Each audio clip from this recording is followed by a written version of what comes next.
첫사람 아담이 타락한 이후 모든 사람들이 죄 가운데 영원한 사망에 처해졌습니다. 그러나 이 세상은 아직 영원한 사망이 완전히 실행되기 이전에 임시적 상태입니다. 영원한 사망이 실행되어야 마땅하나 그 상태가 아직 오지 않았다는 얘기죠.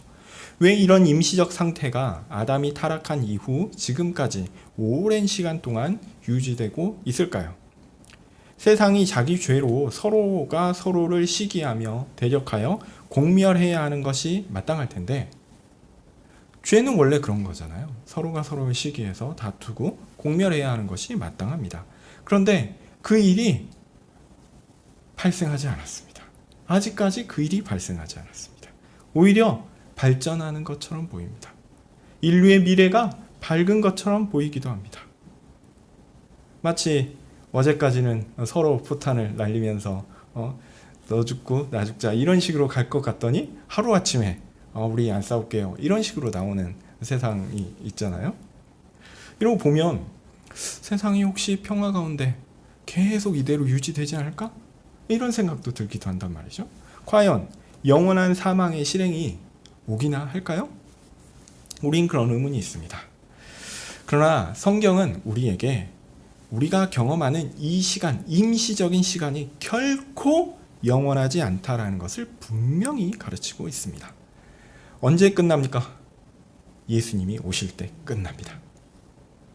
그날의 모든 것이 정리될 것입니다. 우리가 살아가는 이 시기는 임시적인 것입니다. 예수님께서 오셔서 온 세상의 종말을 고하실 때 달라지는 것은 예수님을 머리로 하는 교회의 지위일 뿐입니다. 교회만이 이 온 세상의 죄로 말미암은 슬픔과 좌절에서 회복되어 본래 하나님께서 계획하셨던 영광을 누리게 될 것입니다. 그 외에 다른 사람들은요, 지금 있는 상태, 죄의 상태, 그 상태 그대로, 이제는 하나님께서 그들을 보호하지 않으시는 그 상태 그대로 죄 가운데 영원한 사망을 경험하게 될 것입니다. 역사를 보는 데 있어서 핵심은 여기에 있습니다. 역사의 주관자이신 하나님께서 역사의 마무리, 곧 예수님의 재림 때에 하실 중요한 사역이 뭐냐면 교회를 완전하게 회복시키는 것입니다. 그런 점에서 이 시대의 임시적인 상태, 아직 완전한 멸망이 오지 않은 이 상태는 누구로 말미암은 것이냐면 교회로 말미암은 것입니다. 구체적으로 하나님께서 구원하시기로 선택한 모든 사람을 교회에 부르시기 위한 그 시기라는 것을 우리는 알 수 있습니다. 세상이 멸망하지 않고 유지되는 것은요, 전적으로 교회 때문입니다. 무슨 교회가 선한 일을 했고 그게 아니라요, 하나님께서 마지막 시대까지 하나님께서 정한, 구원하기로 정한 그 사람들을 부르시는 그날까지 보존하신다는 얘기입니다. 굳이 사실은 우리가 완전한 하나님 나라를 생각한다면 교회가 빛과 소금의 역할을 세상에서 해야 된다. 그래가지고 세상이 멸망하지 않게끔 우리가 유지해야 된다. 사실은 그거 조금 다른 얘기예요. 이거 물론 맥락이 조금 다른 거긴 하지만 우리는 세상이 유지되도록, 세상이 멸망하지 않도록 세상에 있는 존재가 아닙니다. 오히려 하나님이 세상이 멸망하지 않도록 적극적으로 유지해요. 무엇을 위해서요? 교회를 위해서요. 하나님께서 구원하기로 선택한 모든 사람들이 이 교회 안에 들어오는 그날까지 세상을 보존하실 것입니다. 이게 하나님의 뜻입니다. 우리가 세상을 위해 있지 않고 세상이 우리를 위해 있는 것입니다. 이 부분은 여러분 꼭 기억하셨으면 좋겠습니다. 하나님께서 구원하시기로 선택한 사람들, 하나님께서 생명을 주시겠다라고 약속한 하나님의 백성들을 위해서 하나님은 참고 기다리고 계십니다. 그리고 모든 사람, 하나님이 선택한 모든 사람이 교회 안에 들어와 그날 예수님이 오실 것입니다.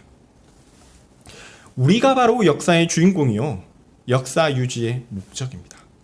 곧 교회가 모든 역사의 중심입니다. 오늘 시편 105편 말씀은 이런 세상의 중심이 되는 교회에 하나님이 주신 약속들에 대해서 쭉 이야기를 하고 있습니다. 시편 105편 말씀은 하나님께 감사하고 그 이름을 부르라 이 말로 시작하여 그리하여 그가 행하신 일을 모든 민족들로 알게 하라고 합니다. 하나님께서 우리에게 베푸신 일이 너무 놀랍고 감사하니 하나님의 이름이 높이 영광받기를 소원하며 하나님께서 행하신 아름다운 일들을 모두에게 자랑하듯 전하라. 이렇게 이야기합니다. 이런 감사가 이어진 이후 하나님께서 구체적으로 행하시는 일이 무엇이냐? 5절부터 나옵니다. 여기에서 아브라함과 하나님의 관계에 대해서 잠깐 언급하는데요. 이렇게 나의 종 아브라함 이렇게 얘기하죠. 여기서 그 관계는 사실 복잡할 건 없습니다. 하나님은 만물의 창조자요 주관자이시기 때문에 하나님은 만물의 주인이십니다. 그래서 모든 피조물이 하나님께 속한 것이요. 그래서 아브라함은 자연스럽게 하나님의 종입니다. 그런데 하나님께서 아브라함을 나의 종이다라고 얘기할 때는 좀 독특한 의미가 있어요. 그냥 일반적인 의미에서 나의 종이 아닙니다. 바로 그 아브라함이 하나님께서 특별히 선택한 사람이기 때문에 그렇습니다. 그래서 오늘 본문에서 하나님의 종 아브라함이라는 표현은 단순히 주인과 종이라는 관계보다 훨씬 깊은 의미가 있다라고 보아야 합니다.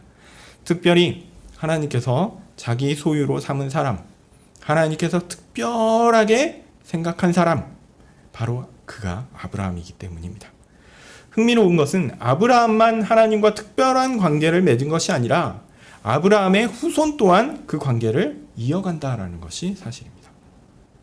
아브라함에게서 나온 모든 후손이 그 관계에 참여하는 것은 아니죠.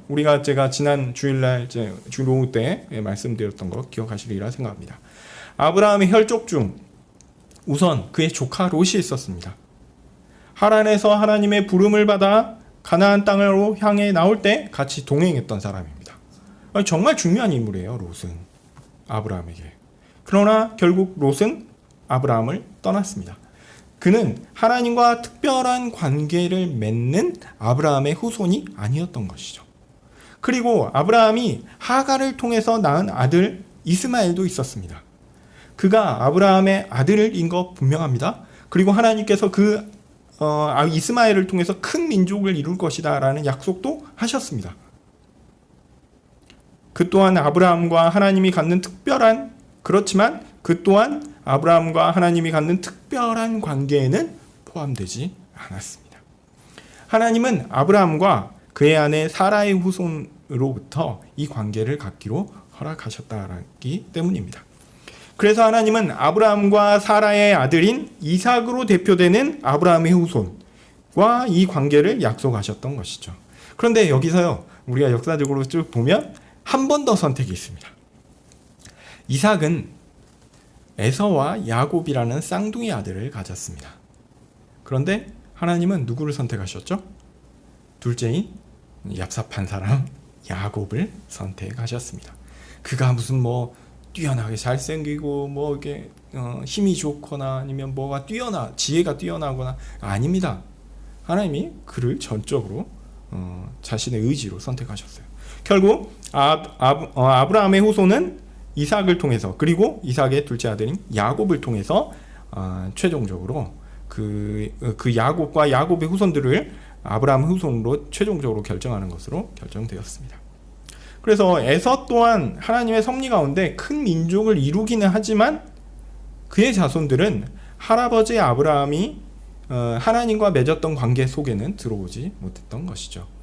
물론 이거를 이제 이런 선택의 선에서 볼 때 이걸 또 오해하지 마실 것은, 혹시 하늘나라에서 이스마엘 만날 수 있고요. 혹시 이스마엘 만날 수도 있고 롯도 만날 수도 있고요. 그 다음에 에서도 만날 수 있습니다. 저는 그 사실을 부정하지 않습니다. 선택의 라인이 달라졌다는 거예요. 개별적으로 그들이 믿고 돌아왔을 수는 있죠. 그럼 그것까지 부정하는 건 아닙니다. 이 부분은 개인의 구원이라기보다 하나님의 백성이 어떻게 이어지는가라는 큰 맥락을 이야기하고 있다는 점을 기억하셨으면 좋겠습니다. 자, 이런 일련의 과정을 통해서 우리는 하나님께서 자기 백성을 선택하시는 과정이 단순하지 않고 또 사람의 생각과 예상을 뛰어넘고 더하여 이게 단순한 아브라함의 혈통을 쫓아가는 그것도 아니다라는 것을 어느 정도는 알 수 있습니다. 하나님께서 자기 백성을 선택하시는 원리와 그 실현에 대해서 구체적으로 예수님께서 이 땅에 오셔서 구속 사역을 마무리하시고 복음을 온 땅에 전파하도록 하시는 것으로 확인되었죠. 진짜 아브라함의 후손은 어떤 사람입니까? 아브라함의 피를 받은 혈통이 아니라 아브라함이 가졌던 믿음을 가졌던 사람이 진정한 아브라함의 후손이기 때문에 그렇습니다. 어쨌든 이때는 이런 민족적인 후손을 통해서 하나님께서 그렇게 선택의 과정을 이어가신다라는 것을 보여주고 있다는 것도 사실입니다. 지난 주일 오후에 하나님께서 아브라함에게 주셨던 언약에 대해서 살펴보았는데 그 언약은 이후에 아브라함의 후손인 모세 또 다윗의 언약과 지속적으로 연속되게 됩니다. 이 언약들은 보면은 개별적인 언약으로 보이기도 합니다. 그렇지만 실상 그렇지가 않습니다. 하나님께서 각 시대에 다른 사람에게 다양한 방식으로 언약을 경험하게 하시지만 그 실체는 변함이 없는 하나였습니다. 바로 어떤 내용이죠? 여호와께서 우리 하나님이시다. 내가 하나님의 백성이다. 이 언약입니다. 하나님께서 특별히 우리를 선택하셨고 우리는 특별한 존재로 하나님과 세상 앞에서 있습니다. 하나님을 섬기는 존재, 내 하나님이시고 하나님이 나의 하나님이시고 나는 하나님의 백성이라는 그 특별한 관계, 그런 존재로 우리는 하나님을 섬기는 것입니다. 자, 오늘은 아브라함에게 주셨던 영원한 언약의 의미를 구약의 다른 언약을 통해서 통일된 그런 맥락을 통해서 좀 살펴보고자 하는데요. 첫 번째 언약으로 얘기할 수 있는 것은 어디에 있냐면 창세기 3장 15절에 있습니다. 흔히 우리는 이것을 원복음이라고 이야기하죠. 하나님께서 아담의 범죄를 지적하시고 나서 뱀에게 저주하시는 말씀 가운데 나오는 내용입니다. 제가 읽어보면 내가 너로 여자와 원수가 되게 하고 내 후손도 여자의 후손과 원수가 되게 하리니 여자의 후손은 내 머리를 상하게 할 것이요 너는 그의 발꿈치를 상하게 할 것이니라 하시고, 이렇게 창세기 3장 15절에서 이야기하는데요. 하나님은 아담에게 그냥 범죄로 네가 범죄했으니 그 범죄의 결과인 사망을 그냥 네가 받아라, 이렇게 선언하지 않으셨습니다. 오히려 친절하게 왜 그렇게 했니 하나하나 물어봅니다. 그리고 뱀에 대해서는 별로 물어보지 않습니다. 뱀에 대해서는 네가 이런 짓 했지? 네가 이런 일을 당할 거야 라고 저주를 바로 하시죠. 그런데 이 뱀에 대한 저주에서 아주 독특한 부분이 나오는 거죠. 하나님께서 여자의 후손으로 상징되는 하나님의 백성과 그들을 지속적으로 죄로 이끌려는 뱀으로 상징되는 마귀의 세력이 있을 것이다 라고 해서 이 여자의 후손과 마귀의 세력이 다툴 것이다 라는 것을 이야기합니다. 그러나 종국의 여자의 후손은 뱀의 후손을 이기고 하나님께서 계획하신 하나님의 백성의 구원을 이루게 될 것입니다. 지금 아담은 죄를 범하여 죽음이라는 형벌을 받습니다. 그런데 이 죽음은 영원한 죽음이 아니요 하나님의 구원이 계획되었다라는 복된 소식을 여기선 담고 있는 것이죠.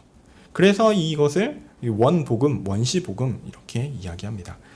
구체적으로 이 일은 어떻게 이어지게 되냐면 창세기 4장 25절에 보면 아담의 자손 셋이 나오고요. 그의 후손 에노스가 나오는데 그 시절에 여호와의 이름을 불렀다라는 기록이 나옵니다. 이것을 통해서 하나님의 특별한 약속, 즉 교회, 하나님의 이름을 부르는 그런 하나님의 선택 백성들이 이어지게 되었다라는 것을 우리는 알 수 있습니다. 물론 진정한 여자의 후손은 우리 주 예수님이라는 사실이 분명하다라는 점에서 이렇게 원시복음, 이 원복음은 우리의 구원자 메시아에 대한 예언이요 구원받을 하나님의 백성을 향한 은혜 언약이다라고 이야기할 수 있습니다. 그러나 원복음이라는 의미에서 알 수 있듯이 이게 깊은 의미는 있지만 이 모든 것들을 다 표현해서 우리에게 보여주지는 않고 있다라는 거죠. 그래서 이후에 있는 언약들은 점차 그 원시복음이 가지고 있었던 그 의미를 차근차근 하나씩 보여주는 그런 성격이 있습니다. 자, 어쨌든 아담의 후손들 대부분은 그럼에도 불구하고 죄악 가운데 있었습니다. 하나님은 결국 온 땅의 죄악을 징벌하시기로 결정하셨습니다.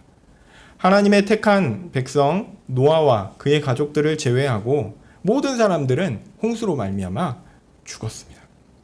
이제 노아와 그의 가족들만 남았죠. 그러나 하나님은 이렇게 하더라도 악이 사라지지 않을 것을 분명히 아셨습니다. 그래서 이제는 홍수로 인류를 처벌하지 않겠다라는 약속을 무지개를 통해서 해 주셨습니다. 그래서 창세기 9장의 노아의 언약이라고 나오는데요. 노아의 언약은 그 대상이 특별한 하나님의 백성을 대상으로 하지 않고 오히려 모든 인류를 대상으로 한 것으로 보입니다. 그래서 모든 사람에게 해당되는 보편적 언약이라고 얘기할 수 있습니다. 물론 하나님의 자비로운 성품을 드러낸다라는 표현에서는 하나님의 은혜가 들어가 있는 언약이죠. 그러나 그 대상이 선택받은 택자만을 위한 것이 아니라는 점에서 은혜 언약, 구원을 이야기하는 은혜 언약이라고 보기는 어렵습니다.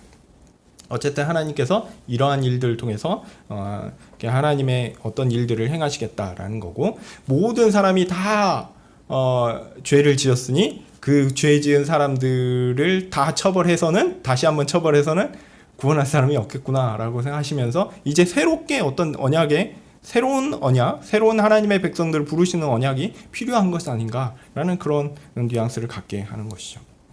자, 그러던 중 노아 시대 이후 다시 노아 시대 이후 인류는 다시 노아 시대 이전의 인류와 마찬가지로 극악한 죄악 가운데 있었습니다. 그것을 대표적으로 보여주는 사건이 뭐였죠? 바벨탑 사건이었죠. 바벨탑 이후 바벨탑 사건에서 그들의 죄악은 절정에 이르렀고, 하나님은 언어를 어지럽게 하심으로 서로를 흩어지게 하시는 것으로 그 일을 마무리하셨습니다. 이렇게 하나님을 대적하여 높아진 사람들 중에 이제 하나님의 선택된 사람들을 찾는 것은 매우 어려운 일이었습니다. 그래서 하나님의 선택된 사람들이 없는 것처럼 보였습니다. 그런데 하나님이 그러던 중 한 사람을 찾아가셨어요. 그가 누구냐면 아브라함입니다. 그리고 그의 후손을, 아브라함과 아브라함의 후손을 자기 백성 삼으시겠다라는 약속을 하셨습니다. 이때 아브라함은 자녀가 없었습니다. 네, 그것이 지난 주일 오후에 살펴봤던 창세기 17장의 언약인데요. 하나님은 아브라함과 오랜 시간에 걸쳐 일련의 만남과 약속을 주시는데, 그것은 하나님의 백성을 선택하고 하나님께서 그들에게 어떻게 복을 주시는가에 대한 큰 그림을 삶의 경험을 통해 또한 작게 경험하도록 하시는 것이었습니다. 마치 아무도 하나님을 섬기는 사람이 없는 그때 하나님이 어떤 한 사람을 택하셨거든요. 수많은 사람 가운데 한 사람만 택하여 그를 구원하기로 하셨거든요. 근데 그 구원을 그래서 하나님께서 어떻게 구원을 이루실지 사실은 전체 역사를 봐도 모르는 상황이었던 것을 아브라함은 개인의 삶을 통해서 알게 되는 겁니다. 하나님께서 나에게 약속을 주신다. 후손을 통해서 약속을 주시기로 했는데 그 후손이 25년 동안 안 보였어요.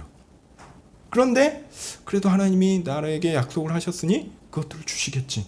마치 아무도 구원받는 사람이 없는 것 가운데 하나님이 놀랍게 핀셋처럼 아브라함을 딱 집으셨던 것처럼, 그렇게 하나님이 구원을 기적과 같이 이어져 가셨던 것처럼, 아브라함의 삶에서 전혀 자신의 후손에 대한 어떤 것이 보이지 않는 그때 하나님이 그를 믿게 하시고 그의 후손을 기적과 같이 나중에 주심으로 그 일을 해결하셨다는 거죠. 네, 하나님은 이제 구체적으로 하나님의 백성을 아브라함의 자손으로 정하셨습니다. 아브라함은 그런 하나님의 약속을 믿었고요. 이것이 그의 의로 여겨졌습니다. 이를 통해 아브라함과 그의 자손에게 가나안 땅, 많은 후손, 많은 재산, 이런 현세적 복이 주어졌습니다. 이 복들은 현세적 의미에 그치지 않고 하나님께서 진정 주시고자 했던 영적인 복을 의미하는 것이었습니다. 앞서 원복음에서 알려주는 뱀의 후손, 곧 죄의 세력에서 벗어나 그것을 대적하여 선을 추구하는, 곧 하나님을 바로 섬기는 원래 창조의 목적을 향하는 세력, 곧 여자의 후손으로 하나님은 아브라함의 자손을 선택하셨던 것입니다.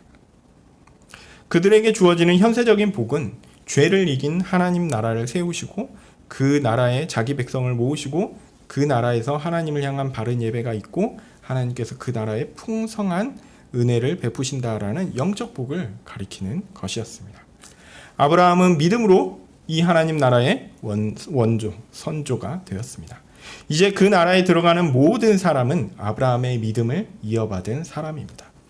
하나님 나라는 아브라함의 혈통적 자녀가 아니라 아브라함이 가졌던 믿음의 자녀가 소속되는 나라인 것입니다. 하나님은 이처럼 아브라함을 마치 언약의 머리인 것처럼 여겼어요. 그와 동일한 믿음을 가진 사람은 하나님 나라의 백성으로 아브라함의 후손이라 할 수 있습니다. 물론 역사적으로 아브라함 이전에 있던 사람들도 있죠.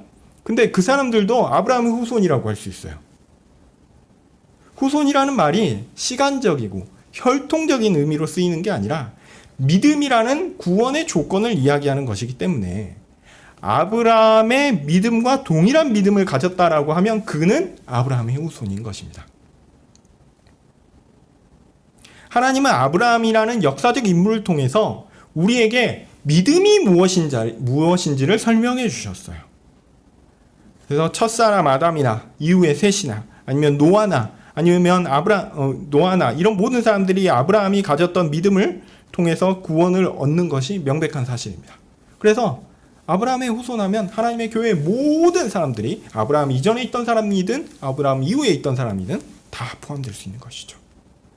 하나님께서 구원 얻는 믿음이 무엇인지를 아브라함을 통해 명백하게 우리에게 알리셨기 때문에 아브라함은 상징적 의미에서 믿음의 선조다라고 이야기할 수 있는 것입니다. 이 언약은 은혜 언약을 우리에게 잘 보여주는 예입니다. 하나님께서 자기 백성을 어떻게 선택하시고 부르시는가, 그들에게 요구하시는 조건은 무엇이고 그들에게 주시는 복은 무엇인가를 역사적 사건을 통해서 우리에게 그림처럼 보여주고 계십니다. 특히 아브라함의 삶의 여정을 통해서 조금씩 드러나는 약속의 성취는 아브라함의 영적 후손인 우리가 이 생에서 하나님의 언약을 어떻게 누릴 것인가에 대한 삶의 전망도 보죠. 마치 아브라함이 약속은 받았지만 그 약속을 향한 과정은 살아가면서 경험했습니다. 그래서 하나님의 약속이 희미한 듯 하지만 명확하죠? 그런데 또 불안한 듯 하면서도 확실합니다. 하나님의 약속은. 그게 자신의 삶을 통해서 경험되어 가면서 확증해가는 그런 과정을 겪게 되었다는 겁니다. 이런 것이 아브라함에게 실행되었듯 우리에게도 동일하게 경험되고 우리 동일하게 느껴질 것입니다. 하나님께서 아브라함에게 하신 약속은 이렇게 성취됩니다. 아브라함의 혈통적 자손인 이스라엘은 하나님을 섬기는 민족으로 고귀한 사람들이 되었는데요. 하나님은 이제 그들을 매우 큰 민족으로 만드셨습니다. 그들 중 하나님을 믿고 따르는, 즉 아브라함의 믿음을 따르는 사람들을 두셨습니다. 그들은 이집트에서 큰 민족이 되었죠. 요셉을 통해서 이제 이집트에 들어가서 큰 민족이 됐습니다. 그러나 새로운 집권자들의 횡포로 인해서 노예가 되어서 아주 힘든 삶을 살게 되었습니다. 하나님은 때가 되어 그들을 이제 약속의 땅 가나안으로 다시 드리기로 하셨습니다. 이 일을 위해 수고한 사람이 누구죠? 모세와 여호수아죠. 특별히 모세를 통해서 이집트에서 탈출하게 되었습니다. 그래서 이게 출애굽이라고 하죠. 그래서 이집트에서 탈출하게 된 이스라엘 민족들은 탈출한 이후에 곧 시내산에서 하나님과 다시 언약을 맺습니다. 이 시내산 언약이 여기에 나오는데요.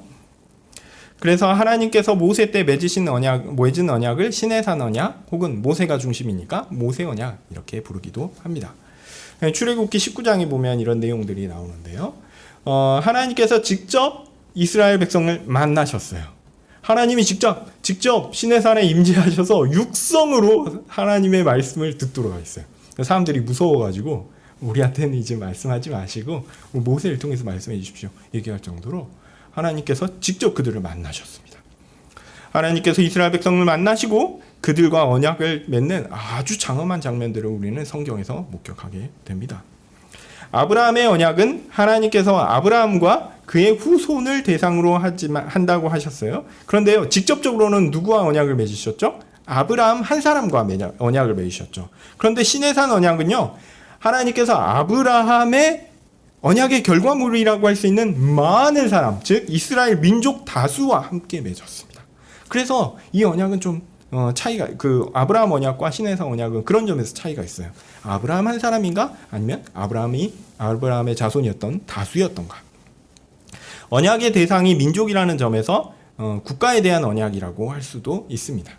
그래서 당시 교회의 외형적 모습은 이스라엘의 민족과 일치되는 것으로 이해해야 하고요. 하나님은 이러한 이스라엘 민족들에게 하나님의 말씀을 잘 듣고 언약을 잘 지키면 모든 민족들 중에서 하나님의 소유가 될 것이다 라고 19장 4절에 선언하고 있습니다. 그리고 출애굽기 20장에 바로 뭐가 나오죠? 그 유명한 십계명이 주어집니다. 그것만 있는 것이 아닙니다. 그 위에 쫙 여러 문서들을 통해서 다양한 것들이 주어지는데요. 하나님은 예배를 위한 의식들을 상세하게 알려주시고, 또한 제사장에 대한 규정도 알려주시고, 제사에 대한 규정 알려주시고, 다양한 법들, 그리고 그것들을 어떻게 적용해야 될 건가, 이런 해설들까지 쭉 알려주셨습니다. 보통 이런 법들을 그 종류에 따라서 뭐 도덕법, 시민법, 의식법 이런 식으로 구분하기도 합니다.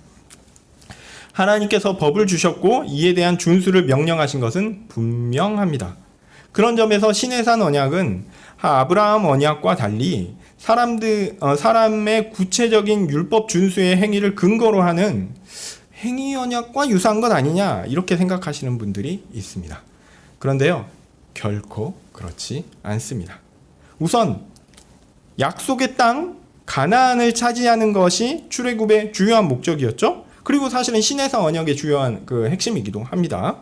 그런데 주요한 결과이기도 하죠. 그런데요, 이 시내산 언약, 즉 하나님의 땅, 하나님이 약속의 땅 가나안을 차지하는 것은 어느 언약의 성취입니까? 아브라함 언약의 성취입니다. 하나님께서 아브라함 언약을 통해서 무슨 일을 하실 것이다? 가나안 땅을 줄 것이다, 이렇게 약속하셨거든요. 그 약속이 시내산 언약을 통해서 성취되고 있는 것입니다. 그래서 시내산 언약은 아브라함 언약을 실현하는 일종의 과정입니다. 큰 은혜의 언약이 있는데 그 가운데 아브라함 언약이 큰 그림, 원복음을 통해서 어떤 암시되었던 것이 아브라함 언약을 통해서 확연하게 드러났다고 하면, 이 확연하게 드러난 것도 구체적으로 실현되려면 하나하나 세부적인 사항들이 있어야 되잖아요. 그 세부적인 사항이 짠하고 드러난 것이 이 시내산 언약인 것이죠. 자, 이 시내산 언약은 그렇게 아브라함의 언약의 명백한 성취라고 할 수 있습니다. 마치 원복음의 큰 그림을 아브라함 언약이 약간 구체화했다면 시내산 언약은 이를 좀 더 상세하게 역사 가운데 실현하고 있는 것입니다. 그래서 크게 보면 같은 것인데 역사적 계시의 점진적 성격에 따라 점점 확장되고 좀 더 확정되고 또 구체화되는 언약으로 보는 것이 적절하겠습니다. 내용도 그렇습니다. 이미 이스라엘 민족은 출애굽을 했죠. 히브리서 11장 29절에 보면요, 이스라엘 민족들이 믿음으로 홍해를 육지와 같이 건넜다라고 해석합니다. 이것은 뭐죠? 이스라엘 민족들이 믿음으로, 이건 뭐 세례와도 이게 유사한 것인데 어쨌든 아브라함과 같은 믿음을 가진 사람들이었다라는 얘기입니다. 그래서 아브라함이 가졌던 믿음을 가지고 하나님이 우리를 구원하실 것이다라는 명확한 기준, 그 믿음을 가지고 있었던 사람들이라는 얘기입니다. 그러니까 시내산 언약을 맺은 이스라엘 민족들에게 율법이란 구원을 받기 위한 수단이 아니었어요. 이미 그들은 믿은 사람이었어요. 아니, 이미 그들은 구원을 얻은 사람들이었어요. 이미 하나님의 백성이었습니다. 그러니까 하나님의 백성이었으니 그들이 율법을 지키는 것이 그들이 하나님의 백성이 되는 조건이 될 수 없죠. 선후 관계가 완전히 바뀐 겁니다. 먼저 하나님의 백성이 된 거예요. 바로 그들에게 하나님의 율법이 주어진 것입니다. 자, 그렇다면 하나님의 율법은 왜, 어떻게, 또 무슨 용도로 주어진 것입니까? 그들에게 율법은 하나님의 백성들이 마땅히 지키고 누려야 하는 규범이었습니다. 자, 우리는 율법을 지켜야 하나님 백성이 된다라고 생각하시는 분들이 오해하시는 게 있는데, 뭐냐면 하나님의 백성이 되었으면 이제 율법을 지킬 필요가 없습니까? 율법은 아무 소용이 없습니까? 소용이 없다라고 얘기하면 이 사람들은 구원파예요. 그렇게 얘기하는 사람들이 구원파입니다. 이미 구원을 얻었으니까 나를 억제는 율법이 필요 없어. 그래서 아무런 범죄를 해도 그것이 나의 구원에 어떤 영향도 끼치지 않아. 이렇게 주장하거든요. 굉장히 위험하고 굉장히 이단적 발언입니다. 아니, 이단입니다. 이단. 그 자체로. 잘못입니다. 하나님의 백성이 되었다고 율법이 필요 없는 것 아닙니다. 오히려 꼭 필요합니다. 오히려 하나님의 백성들은요, 하나님께서 주신 법을 지켜야 합니다. 지켜야 구원을 얻는 것이 아니라 지키는 것이 마땅한 것이고요. 또 지키지 않는 것에 하나님의 처벌이 있는 것은 또 왜 있는 거냐면, 하나님의 백성들을 지키지 않았으니, 너는 법을 지키지 않았으니 하나님의 백성이 아니고 너는 쫓아내야겠다, 이게 아니라 하나님의 백성으로 마땅한 삶을 살도록 그들을 다시 회개하고 돌이키게 하기 위해서 이 법이 존재하는 것입니다.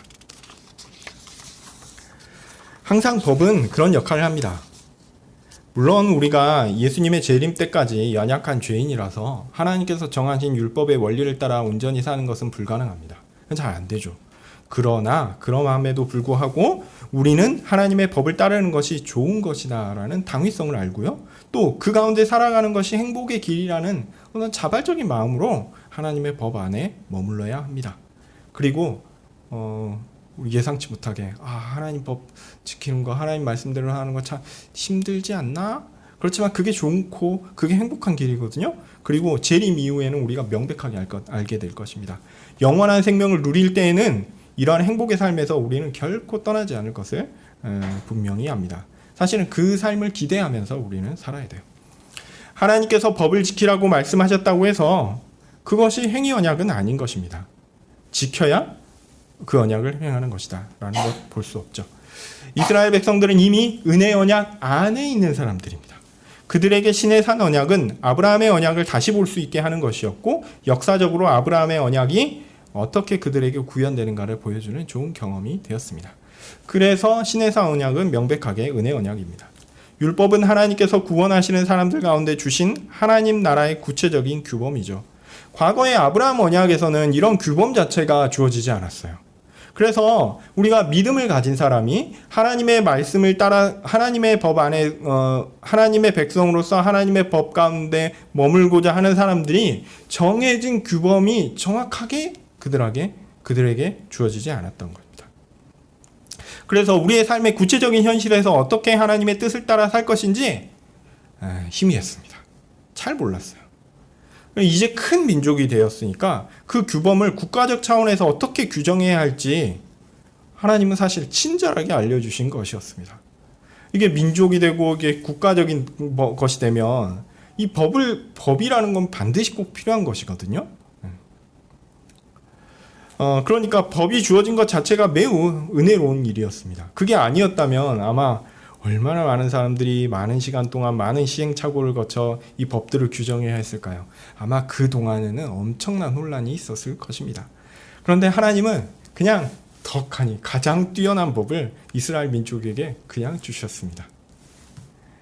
이 법에는 윤리적 삶을 사는 것에 더하여 하나님을 바로 섬기는 것에 대한, 즉 예배에 대한 것도 있었습니다.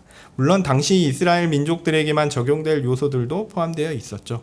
그래서 지금도 적용될 수 있는 법이 있고 또한 지금은 적용될 수 없는 법도 있습니다.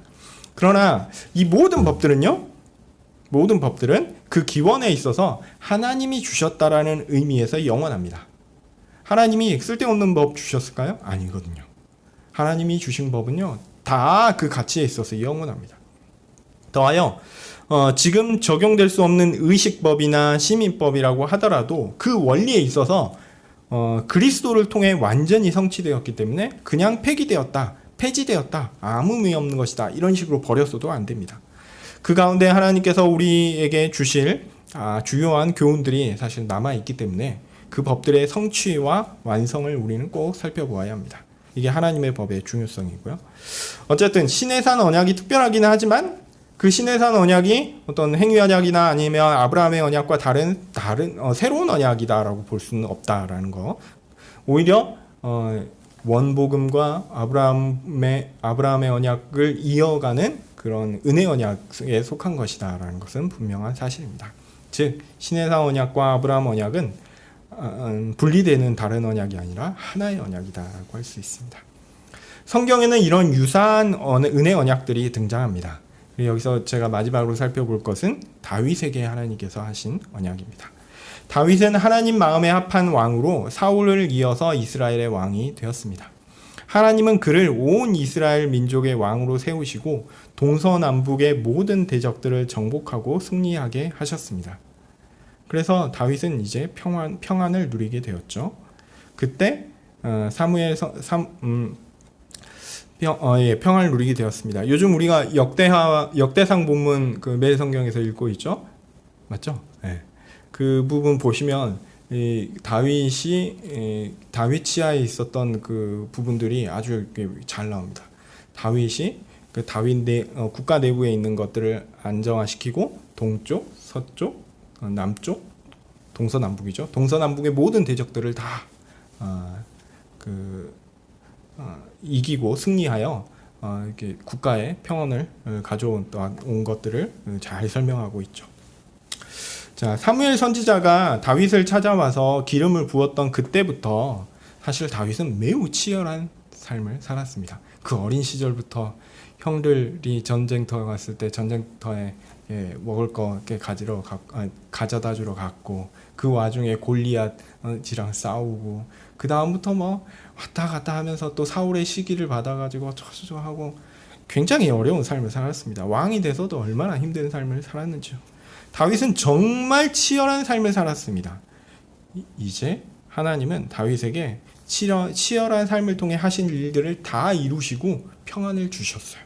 그래서 그가 왕이 되어서 모든 것들을 다 해결했습니다. 그때 다윗이 자신이 이렇게 평안한데 자신을 평안하게 하신 하나님께서 어떻게 계시는가 생각하면서 결심을 했습니다. 무슨 결심이죠? 하나님을 위한 성전을 짓겠다라고 결심했죠.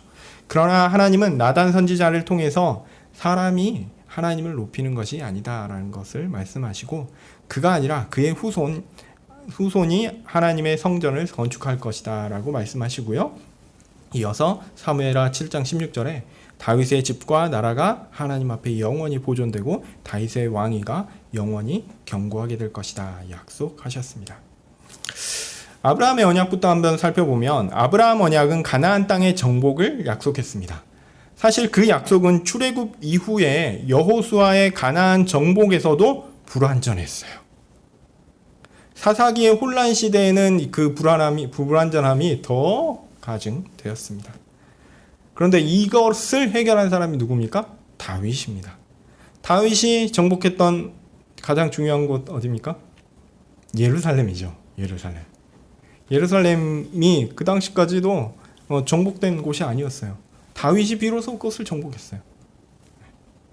이스라엘 한복판에 이방인들이 여전히 살고 있었던 것입니다. 근데 이제 다윗이 모든 것들을 다 정돈했습니다.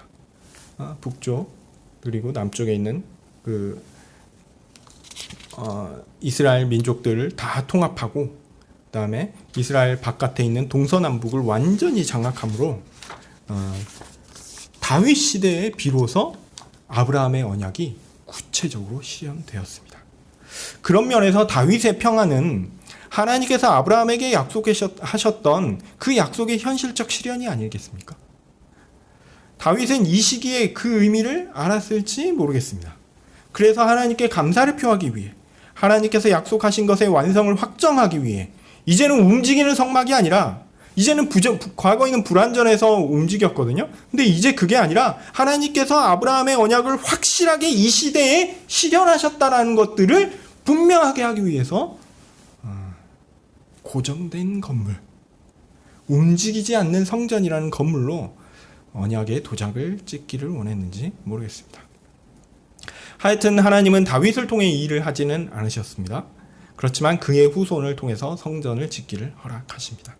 이제 가나안 땅의 완전한 정복을 통해 아브라함의 언약의 완전한 성취를 보게 되는 것이죠. 특별히 오늘 요즘 우리가 매일 성경을 통해서 읽고 있는 역대기를 보십시오. 역대기에 보면요, 다윗이 성전에서 이루어지는 예배 시스템을 세우는 장면들을 여러분들 읽고 계십니다. 여러 족보도 나오고, 그 다음에 특별히 레위인들에 대해서 쭉 얘기하고, 이 가족들에게는 뭘 맡기고 그 다음에 성전에서 일할 땐 이렇게 하고, 이렇게 해야 되고 저렇게 해야 되고, 그리고 이걸 돌아갈 때 특별히 오늘 보면 같은 경우는 24개조로 나눠가지고 이게 찬양대를 돌려야 되고 이런 얘기를 하니까, 아니 이런 구체적인 것까지 굳이 기록해야 해서 후대에 남겨놓는 게 얼마나 의미가 있을까? 여기에 이름 들어간 사람들은 참 좋겠다. 왜 내 이름 없어가지고, 이런 식으로 생각할 수 있죠.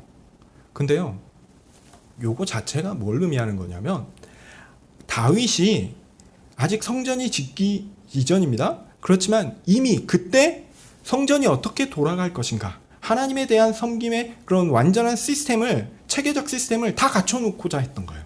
그래서 마지막으로 도장 찍은 게 뭐죠? 솔로몬이 성전을 탁 짓는 것입니다. 그래서 솔로몬이 성전을 짓는 순간 하나님께서 이스라엘 가운데 계획하셨던 그 언약이 완성되는 모습을 보고자 했던 거예요. 저는 그런 부분들이 분명히 들어있다고 봅니다. 건물은 다음 때에 지어지겠지만 하나님께서 자기 백성에게 계획하셨던 아름다운 예배를 먼저 바르게 세우고자 했던 것이죠. 다윗에게 주어진 은혜가 그것이었다라고 믿은 것입니다. 그래서 자신이 평안하게 돼요. 아브라함을 통해서 약속하셨던 그 언약이 지금 자신에게 이루어진 것을 보고 이제 자신이 평안해졌을 때 이제 하나님께서 그 약속을 도장 찍듯이 이루어 주시겠다라는 것. 그래서 성전이란 건물은 최종적인 도장이다라는 것을, 완성이다라는 것을 보여주는 것이다라는 것을 믿었던 것이죠. 그런 면에서 다윗 언약은 아브라함의 언약의 실현 중 마무리에 해당되는 아주 중요한 언약이라고 할 수 있습니다. 물론 그 핵심은 그 표현에 있어서요, 영원에 있습니다. 아브라함의 언약을 하나님께서 뭐라고 얘기하셨죠? 영원한 언약이라고 얘기하셨고요. 그 다음에 오늘 시편 105편에도 나오는 부분이 많이 나오죠? 영원한 언약이라고 얘기하고 있고요. 또 하나님께서 다윗에게 말씀하실 때도 영원한 언약이라는 표현을 쓰셨어요. 이 영원이라는 표현은 굉장히 중요합니다. 아브라함의 언약에 대해 하나님은 영원한 언약이라고 하셨고, 아브라함의 믿음을 가지고 있는 후손들에게 해당할 영원한 언약을 말씀하셨고요. 그것은 역사적으로 모세를 통해서 확인되었고 다윗을 통해 완성되는 것입니다. 그런데 그 영원은 좀 더 확장되어 갑니다. 그리고 우리는 그것을 분명히 잘 압니다.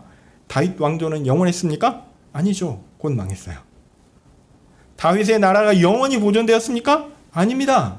오히려 하나님의 이 언약은 아브라함의 영적 후손을 가리켰던 것처럼 다윗 왕권도 어떤 의미에서는 영적으로 이해하는 것이 적절합니다. 즉 하나님 나라의 진정한 왕이 영원한 나라를 이룰 것이고 그 나라는 영원할 것이다 라는 얘기입니다.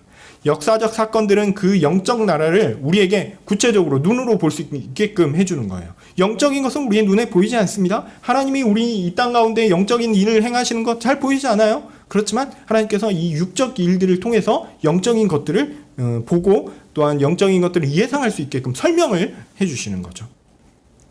자, 그런 영적인 하나님 나라, 그 나라의 왕은 누구입니까? 우리는 신약의 증거를 통해서 분명하게 알고 있습니다. 다윗의 영원한 왕권은 우리 주 예수님을 통해서 이어지는 것입니다.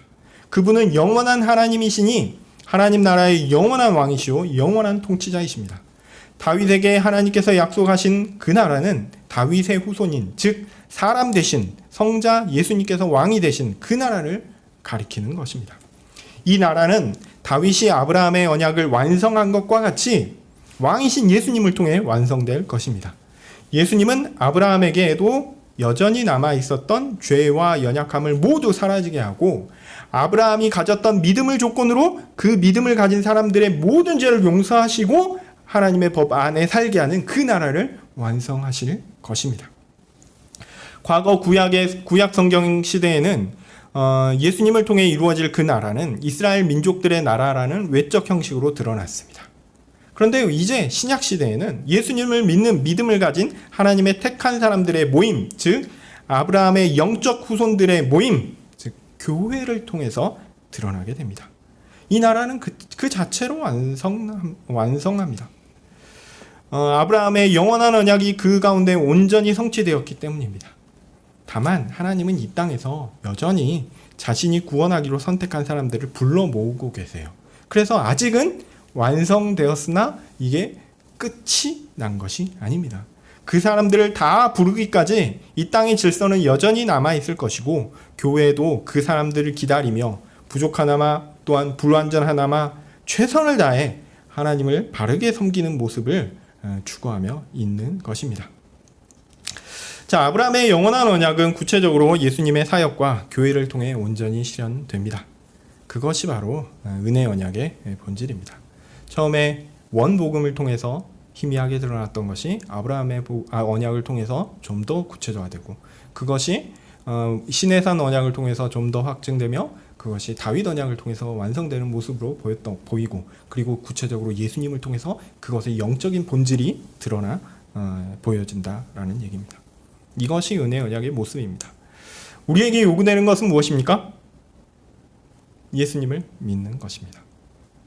그렇다면 하나님은 그 사람을 예수님의 구속 사역을 통해 용서하시고 받으시고 아브라함에게 약속하셨던 하나님께서 맨 처음 아담에게 약속하셨던 영원한 생명을 그에게 주사 영원한 하나님 나라의 백성이 되게 하십니다.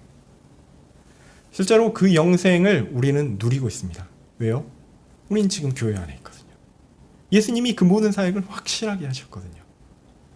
이 땅에 있는 것은 교회가 불완전해서 있는 거 아닙니다. 왜 이 땅 가운데 교회가 이렇게 남아있는 것이죠? 아직 하나님께 선택한 사람들이 남아있어요, 세상에. 그 사람들이 다 오는 순간 역사는 끝날 것입니다. 우리는 그 일을 기대해야 합니다. 그래서 우리가 지금에 누리는 영생, 그것이 예수님이 재림하시는 그날 완성될 것이고 그 영원한 누림을 갖게 될 것이다 라는 것들을 꼭 믿으시고 확신하면서 이 땅 가운데 용기를 내어 사셨으면 좋겠습니다. 기도하겠습니다. 거룩하신 하나님, 하나님께서 계획하셨던 은혜 언약은 아담이 타락하던 그날 원복음을 통해서 주어졌고 하나님의 백성이 완전히 없어져 버린 것 같았던 그 상황 가운데 아브라함을 하나님께서 택하시고 그의 후손에게 약속하심으로 주어졌고 또한 하나님의 약속이 그렇게 역사 가운데 실천되어 보이는 것이 시내산에서 명백하게 드러나게 되었고 다윗을 통해 완성되는 것처럼 보였습니다. 그리고 예수님을 통해서 영적인 모습까지 완벽하게 우리에게 드러났습니다. 하나님, 그렇게 그 언약에 속한 자가 되어 교회 안에 우리로 머물게 하여 주시니 감사합니다.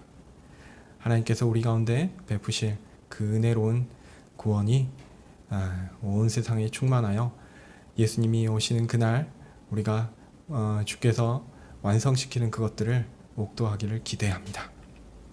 하나님, 이 땅 가운데 우리가 교회로서 있지만 여전히 우리가 부족함을 또한 고백하며 또한 믿음으로 주님께 나아가고 의지하오니 우리에게 은혜를 베풀어 주시고 우리로 주의 백성답게 하나님께 합당한 자로 살 수 있게 도와주십시오. 예수님의 이름으로 기도합니다. 아멘. 하늘에 계신 우리 아버지여, 이름이 거룩히 여김을 받으시오며 나라의 마옵시며 뜻이 하늘에서 이룬 것 같이 땅에서도 이루어지이다. 오늘날 우리에게 일용할 양식을 주옵시고 우리가 우리에게 죄 지은 자를 사하여 준 것 같이 우리 죄를 사하여 주옵시고 우리를 시험에 들게 하지 마옵시고 다만 악에서 구하옵소서. 대개 나라와 권세와 영광이 아버지께 영원히 있사옵나이다. 아멘.